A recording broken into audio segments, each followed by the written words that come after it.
Hyvää päivää kaikille.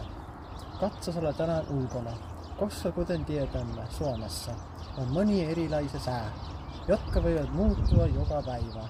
Sää kiinnostaa kaikkia suomalaisia maaseudulla ja kaupungeissa. Kun suomalainen puhuu säästä, hän sanoo usein, se ei lupas ette huomenna paista, vaikka kukaan ei oikein tiedä, kuka se on. Meidän suomalaisilla uutisten tärkein osan sää. Olen myös samaa mieltä. Ja nyt on säätötutuluksen aika, josta Georg kertoi sinulle. Kiitos sinulle, Kaur. Hyvää päivä kaikille sään ystävillä.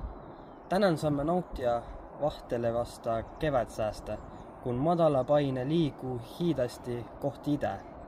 Aamulla monin paikoin kuiva, mutta itäpäivällä pilvisyys lisääntyy ja paikalliset sadekuurot ovat mahdollisia, erityisesti maan etelä- ja keskiossa.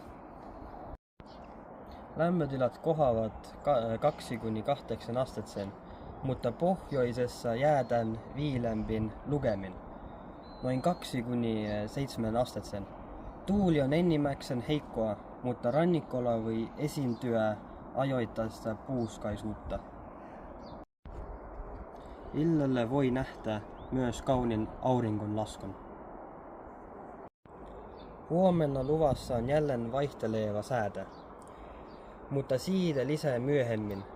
Pysykää kuulolla ja nautikaa kevätpäivästä.